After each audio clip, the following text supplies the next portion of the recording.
dan saya tidak mengetahui ada kegiatan makan siang bersama warga.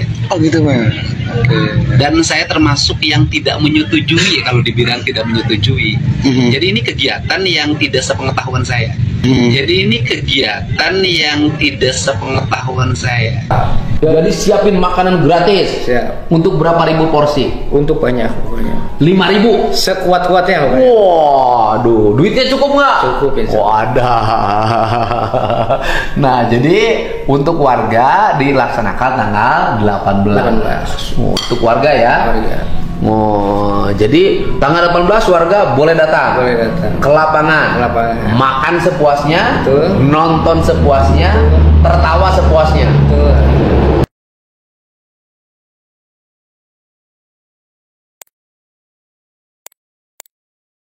Assalamualaikum warahmatullahi ta'ala wabarakatuh.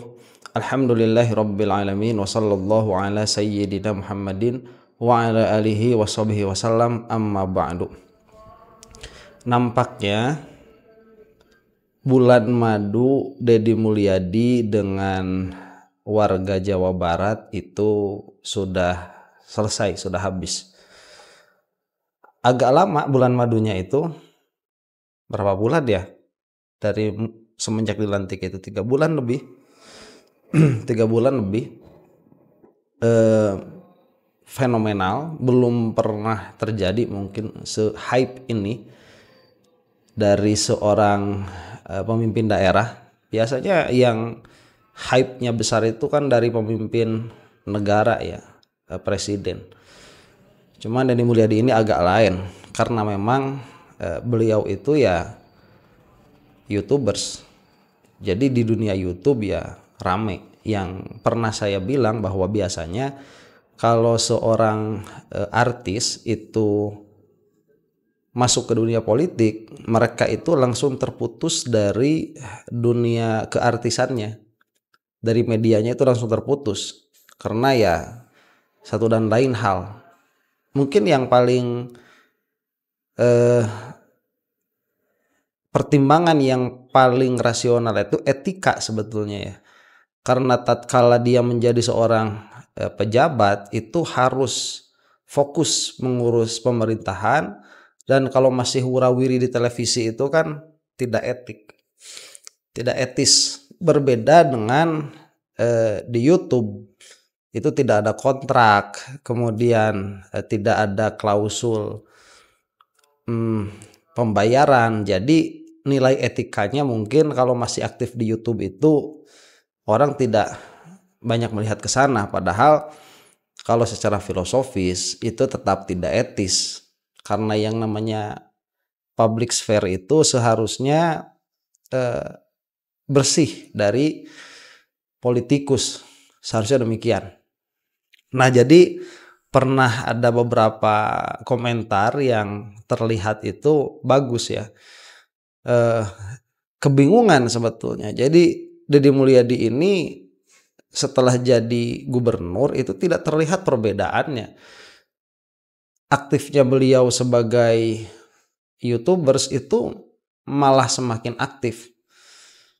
Yang mana ini gubernur nyambi YouTubers atau YouTubers nyambi gubernur. Ini agak membingungkan. Ya, cuman ala kulli hal dua-duanya berjalan. Dan along the way, selama perjalanan itu Deddy Mulyadi ini mendapatkan banyak sekali traffic ya.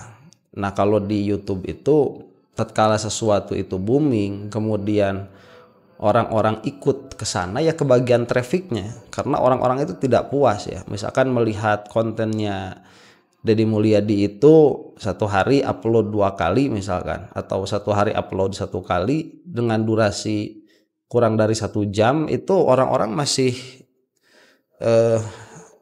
kelaparan tentang konten itu.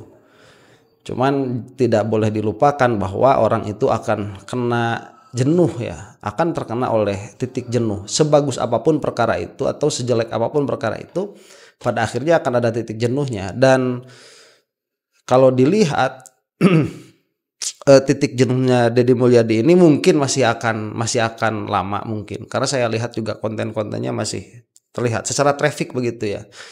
Cuman kalau sekarang itu tidak semuanya positif. Dari beberapa yang saya lihat juga sekarang itu ada demonstrasi-demonstrasi yang skalanya tidak kecil di dalam menggugat kebijakannya Deddy Mulyadi. Nah, itu kita simpan dulu ya. Kemudian saya mau menekankan satu hal dulu, bahwa tatkala kamu itu bisa berpikir secara rasional, yang mana rasional itu sering banyak orang mengatakan itu adalah masuk akal, yang mana sebetulnya kalau mau kita tahqiq bahasanya begitu ya, mau kita poles bahasanya dengan bahasa yang paling tepat, itu adalah pola pikir mantiki. Jadi tatkala seseorang itu bisa berpikir dengan pola pikir mantiki, itu dia akan sangat amat jarang sekali salah. Kalau dipakai begitu di dalam pola pikirnya, akan amat sangat jarang sekali salah. Makanya kenapa yang pertama kali harus dipelajari itu, sebelum belajar semua ilmu, yang harus dipelajari itu mantik dulu sebetulnya. Karena dengan itulah kamu bisa berpikir secara konsisten dan kamu bisa berpikir secara koheren. Tanpa itu kamu tidak akan bisa memiliki pola pikir konsisten dan koheren. Gak bakalan bisa. Karena mau dari mana begitu kamu mendapatkan hal itu? Mau dari ilmu apa? Tidak ada yang mewadahi selain ilmu mantik itu. Kalaupun sudah masuk ke barat, jadi ilmu logika itu tidak terlalu presisi, tidak terlalu dalam. Jadi tidak semua pembahasan di dalam ilmu mantik itu dibahas di dalam logika modern. Nah, saya jauh-jauh hari sudah mengatakan bahwa yang namanya politikus itu mayoritasnya 99%.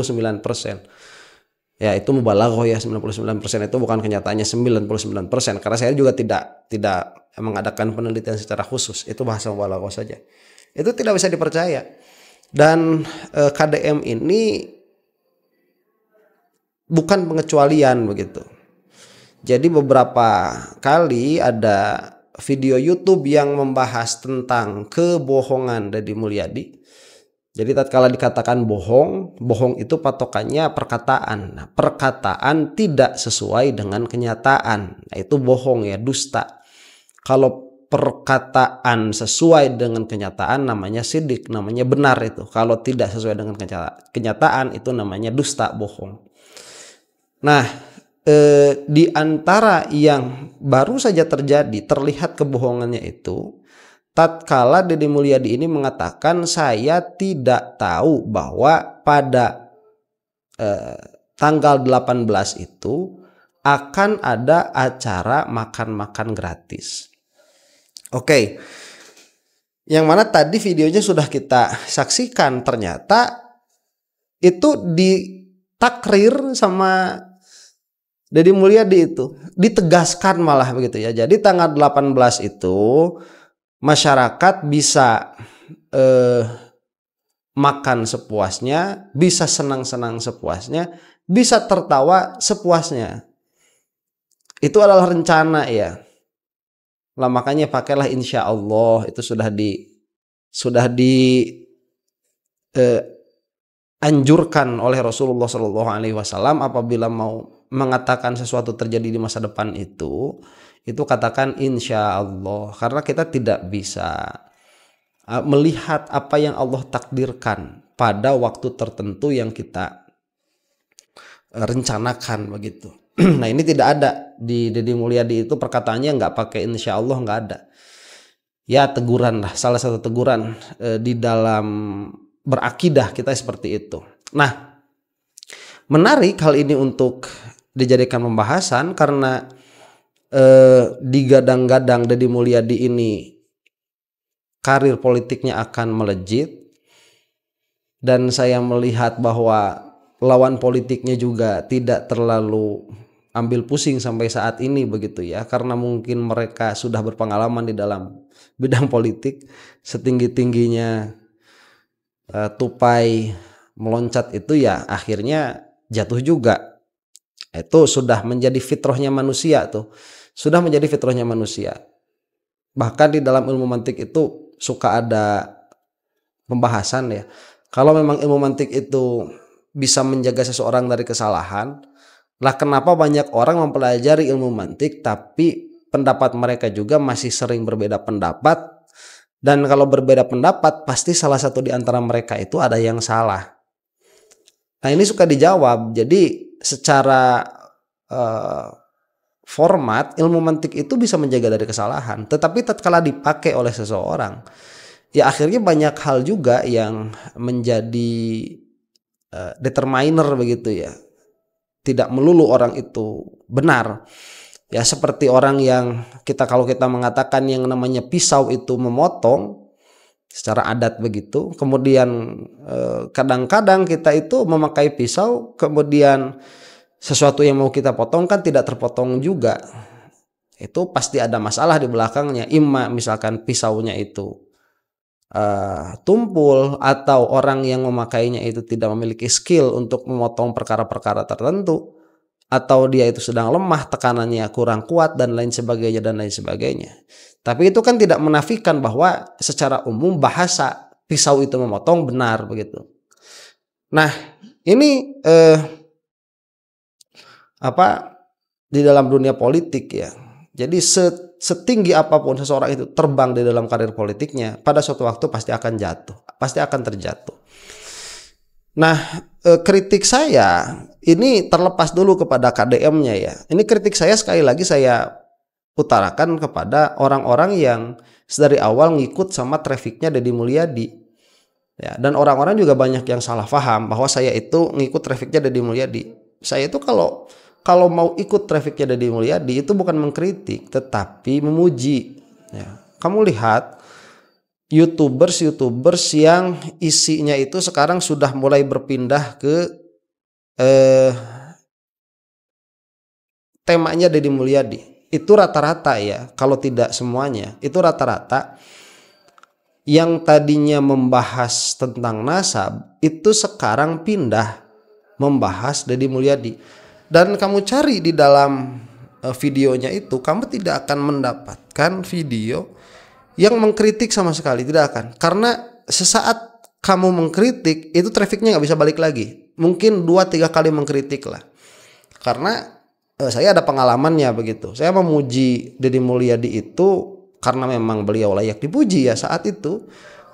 Di awal-awal Idul Fitri dan beberapa saat setelahnya. Pidatonya kan bagus sekali itu. Pidatonya bagus sekali, tanpa teks, emosional sekali. Ya, bagus. Saya lihat itu sebagai perkara yang bagus. Kemudian saya reaksi itu, trafficnya naik, kencang sekali. Kemudian yang kedua kalinya trafficnya naik, kencang sekali. Nah, yang ketiganya karena memang sesuatunya salah ya saya kritik. Itu sempat kencang tapi tidak sekencang yang pertama dan yang kedua. Kemudian setelah kesininya saya tidak melihat ada yang bagus begitu ya, dalam hal bukan kebijakan. Sekarang saya bilang sekali lagi, bukan hal dalam kebijakan, tapi dalam perkataan-perkataan dia tentang agama itu. Kemudian trafficnya mulai menurun tuh, KDM itu di channel saya. Nah kemudian ada yang bagus lagi, puji lagi, nggak naik-naik lagi.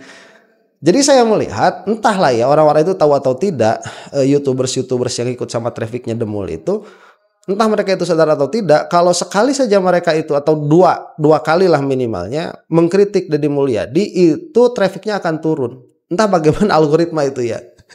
Salah satu misteri yang susah ditebak itu ya algoritmanya YouTube. Bahkan sampai pembuat atau perusahaan YouTube sendiri itu seperti kebingungan mengatur algoritma itu. Nah, mereka itu kan suka bikin video-video yang kalau kemarin kan ada YouTube Rewind ya. YouTube Rewind itu kan menjadi salah satu video yang dislike-nya paling banyak itu. Dan yang menonton tidak semasif kreator-kreator yang lain. Berarti kan YouTube sendiri bingung sebetulnya bagaimana menghadapi algoritma ini ya. Mungkin AI dia, artificial intelligence yang belum bisa terprediksi dengan akurat bagaimana berjalan ke depannya. Itu di YouTube. Makanya guidelines-nya itu masih banyak sekali yang harus diperbaiki itu. Nah, kembali kepada tragedi yang terjadi beberapa hari yang lalu ya di Kabupaten Garut, di kabupaten yang saya tempati sendiri. Ini ternyata akhirnya banyak perkara-perkara yang terkuak begitu. Jadi sesaat setelah akad nikah yang amat sangat berbahagia, dan saya katakan sekali lagi itu adalah akad nikah paling rapi yang pernah saya saksikan, yang muncul dari pesohor politik ya. Dan banyak yang di komentar itu mengatakan mungkin itu adalah bagusnya sisi pengantin perempuan ya. Jadi Teh Putri ini kan beliau menutup aurat begitu ya. Ya berkerudung lah begitu. Beliau itu berkerudung, dan kita melihat politikus atau misalkan pejabat publik yang sudah sampai derajat seperti orang tuanya atau ayahnya Teh Putri ini kan yang pakai kerudung itu nggak banyak begitu, nggak banyak. Dan itu salah satunya. Seharusnya kita senang ya, kita senang, kita bangga sebagai umat muslim lah. Dalam pengertian kita memiliki contoh pejabat publik yang sampai pada derajat tinggi menutup aurat. Alhamdulillah sudah banyak, bukan hanya Teh Putri saja. Dan di dalam akad nikahnya pun memperlihatkan kepada kita mereka itu faham syariat. Ya mungkin memang benar, ini bukan lebih condong ini melihat kepada keluarganya Teh Putri, bukan kepada Deddy Mulyadinya ya. Karena kalau Deddy Mulyadinya ya kita tahu sendiri begitu, perkataan tentang agamanya itu banyak yang ngawur, banyak yang ngaco. Dan memang pernikahan itu kan dilaksanakannya di posisi perempuan itu. Nah, itu sangat bagus sekali, dan tidak adil kan kalau misalkan kita itu dalam satu hal mengkritik perkara-perkara yang buruk, kemudian ada yang bagus secara syariat juga begitu ya.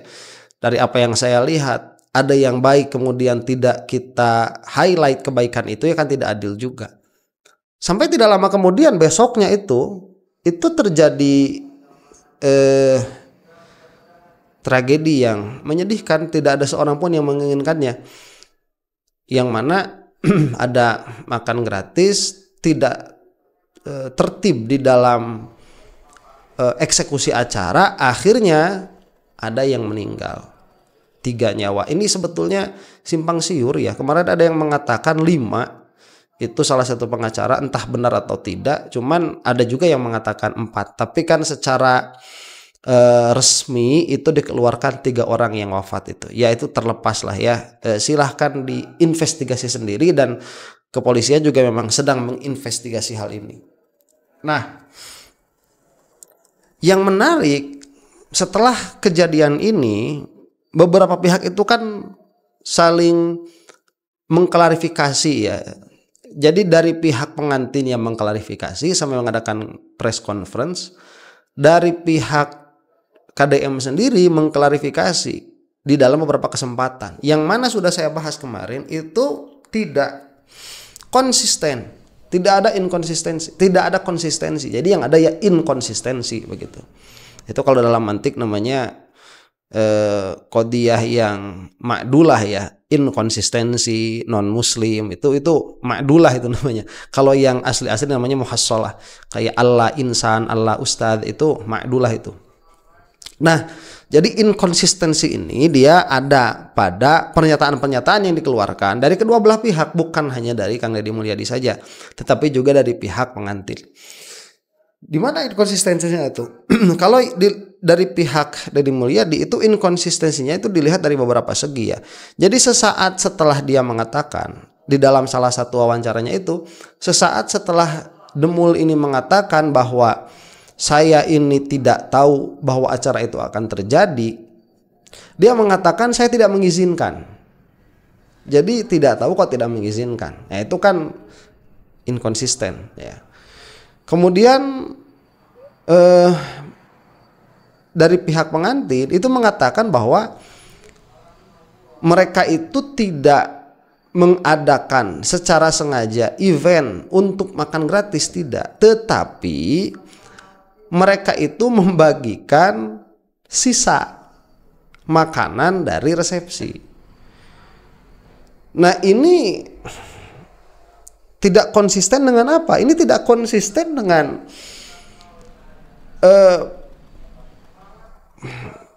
berita yang sampai kepada publik begitu. Sampai beberapa pihak atau sekarang pihak yang sedang dijadikan kambing hitam itu kan YouTuber YouTuber yang mana saya tidak tahu. Jadi ada YouTuber yang katanya itu menjadikan di salah satu thumbnailnya ini bahwa Deddy Mulyadi akan membagikan makan gratis. Yang mana ternyata setelah kita lihat sumber dari berita itu ya ada di YouTube-nya Deddy Mulyadi sendiri yang sudah kita saksikan di awal tadi. Dengan bangganya begitu ya mengatakan, ya bukan, ya, dia dengan bangga lah mengatakan, ayo berapa bisa kasih makan begitu, 5.000. Bisa nggak tahu tadi ada kata-kata bisa lebih atau tidak begitu ya. Cuman kan ya sebisanya sepuasnya. Yang mana kalau sudah masuk ke mana, ke daerah yang bukan ke daerah, ke tempat yang dijadikan itu di pendopo itu, ternyata menu yang diberikan pun entah menu harga berapa itu saya nggak tahu. Cuman kemarin ada berita sampai kepada saya itu tidak sesuai dengan ongkos yang dikeluarkan begitu ya. Jadi karena itu memang beritanya masif sekali. Dari daerah-daerah yang jauh itu ada yang dari Cibatu ya. Entah yang dari Malangbong itu ada apa enggak. Itu kan beberapa kali naik angkot tuh mau sampai ke alun-alun dan itu tidak ditutup sama sekali. Alun-alun itu biasanya kalau misalkan ada acara besar seperti itu ditutup. Ini tidak ditutup karena memang entah apa yang apa namanya yang ada di pikiran event organizer saat itu tidak ada penutupan jalan di alun-alun itu. Jadi kendaraan bisa masuk dengan bebas ke sana karena memang mungkin malamnya mau ada acara akbar begitu, acara besar pernikahan itu dimaksudkannya 1 kali seumur hidup. Ini supaya besar tetapi memang koordinasi kurang. Yang mana pada akhirnya terjadilah apa yang kita saksikan itu.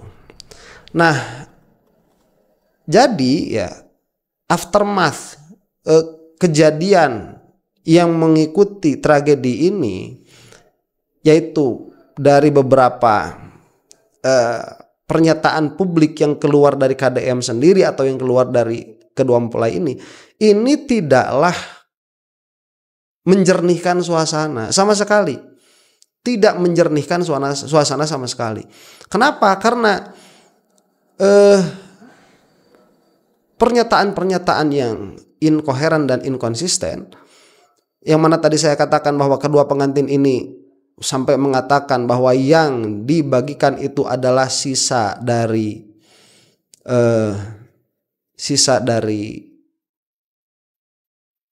apa namanya, resepsi yang ada, yang mana itu lebih parah sebetulnya begitu ya, lebih parah. Karena kalau itu makanan sisa berarti makanan sisa kemarin, ya beberapa makanan memang bisa bertahan beberapa hari begitu ya. Entahlah bagaimana cara mereka itu di dalam apa namanya di dalam bukan mengkoordinasikan ya, di dalam manajemen makanan yang sisa kemarin sekian ribu itu kalau mau diselesaikan dulu itu harus dimasukin freezer dulu atau dimasukin kulkas dulu, entah kulkasnya segede apa, kemudian harus dipanaskan lagi, harus diangetin lagi, yang mana itu tidak lebih mudah daripada memasak baru, tidak lebih mudah. Dan kalau misalkan dibiarkan itu kan makanan dari kemarin ya, makanan untuk hajat itu nggak dipasak waktu hajatnya, enggak, itu pasti nggak ada bahan yang sisa, seharusnya begitu karena mengantisipasi siapa tahu melonjak tamu yang ada, pasti itu semuanya selesai. Jadi kalau misalkan bikin berapa paks nih, bikin misalkan 5.000 paks, itu kan biasanya dilebihin tuh. Kalau misalkan undangannya 3.000 ya bikinnya 5.000, kalau undangannya 6.000 bikinnya 9.000 begitu kan, itu pasti selesai pada waktu hajatan.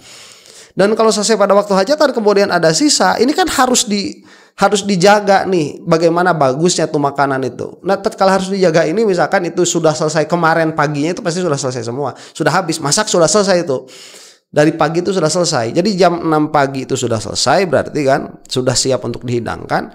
Itu sampai besoknya zuhur. Itu ya gimana nggak basi begitu. Kalau memang itu yang terjadi. Jadi tidak menjernihkan suasana. Bukan malah memuliakan bukan malah memuliakan masyarakat miskin, tidak. Ini apa sisa? Kemudian kalau sisa itu kan kalaupun oke lah, ini misalkan diolah dengan sangat baik, kualitas makanan dijaga dengan sangat baik sehingga besoknya masih layak untuk dikonsumsi misalkan. Itu kan akan terlihat berapa ribu porsi. Nah, kalau misalkan itu sedikit kemudian melihat orang yang datang itu banyak, ini kan resiko. Apa yang terjadi? Resikonya ya nanti orang-orang bisa marah karena sudah jauh-jauh datang nggak kebagian, atau misalkan orang sudah, kalaupun misalkan begitu ya tidak ada pemberitaan, orang sudah ngantri nggak kebagian, itu bisa menjadi masalah. Kok tidak dipertimbangkan juga? Yang paling menarik yang dikatakan oleh Deddy Mulyadi itu bahwa apa yang dilaksanakan yang bersangkutan ini, Deddy Mulyadi ini tidak tahu menahu bahwa itu ada. Tetapi di dalam videonya sendiri, di dalam YouTube-nya sendiri, dia mengatakan bahwa tanggal 18 itu acaranya demikian dan demikian. Yang mana itu sesuai dengan apa yang terjadi pada tanggal 18 itu. Tadinya saya pikir ini tanggal 16 begitu ya. Jadi tadinya saya pikir ini memang betul-betul tidak ada. Jadi kita kan husnuzon dulu ya. Oh berarti Deddy Mulyadi tidak tahu. Ya sudah selesai. Tapi ternyata di dalam videonya, ini netizen bisa aja ngorek-ngoreknya itu ya. Di dalam videonya dengan amat sangat nyata dan jelas sekali Deddy Mulyadi mengatakan demikian. Tanggal 18. Yang mana? Ya. Pada akhirnya sekarang kita harus berpikir secara objektif. Saya tidak memiliki kepentingan apapun untuk menekan pihak manapun untuk berlaku apapun terhadap Deddy Mulyadi, tidak. Ini di dalam berpikir saja begitu. Pada akhirnya kita menginginkan supaya Deddy Mulyadi ini berpikir secara konsisten. Ini termasuk yang tadinya dia mengatakan tidak bertanggung jawab, ternyata ada video yang mengindikasikan bahwa Deddy Mulyadi ini ternyata bertanggung jawab secara langsung. Ada video yang mengindikasikan ke sana, tetapi di dalam perkataannya berlepas tangan sama sekali. Ini kan satu permasalahan begitu ya. Dan kalau misalkan Deddy Mulyadi ini tatkala ada pejabat yang salah, itu secara serta-merta dan semena-mena menghardik mereka di hadapan kamera, di depan media, kemudian dimasukkan ke dalam YouTube, mungkin sudah saatnya Deddy Mulyadi itu memarahi kedua anaknya ini, karena mereka juga adalah pejabat publik yang mana sedikit banyak itu ada tanggung jawabnya terhadap kejadian ini. Sedikit banyak ya, sekali lagi tidak menafikan bahwa kita itu berbelasungkawa. Ini yang seharusnya menjadi acara kebahagiaan malah menjadi tragedi. Jadi haruslah diperlihatkan konsistensi itu. Dan Deddy Mulyadi juga seharusnya marahin diri sendiri di hadapan cermin ya. Karena dia sendiri adalah public figure yang mana sudah terlihat inkonsistensi di dalam sikap, perilaku, dan pola pikirnya. Begitu. Nah sekarang juga kita sudah mulai melihat banyak demonstrasi-demonstrasi yang terjadi. Mungkin itu besok lusa akan dibahas kalau memang urgent untuk dibahas. Nah inilah mudah-mudahan video ini sedikit banyak mengembalikan pola pikir yang sehat, karena ini adalah pejabat publik yang mana pejabat publik itu urusannya bukan dengan keuntungan kita sebagai masyarakat begitu ya, bikin YouTube memuji-muji perkara yang sudah jelas-jelas salah begitu. Janganlah seperti itu. Ini adalah prosedur yang jelek. Apa yang dilakukan oleh YouTubers pendukung Deddy Mulyadi ini adalah prosedur yang jelek yang bisa merugikan kita sebagai bangsa ke depan begitu. Karena ini sangkut pautnya dengan negara kita, dengan keberlangsungan negara kita yang baik. Sekali lagi tidak ada memang pemimpin yang sempurna, cuman berusahalah untuk melihat sesuatu itu dengan kacamata yang objektif, dengan pola pikir yang ajak. Wallahu taala a'lam bishawab. Assalamualaikum warahmatullahi taala wabarakatuh.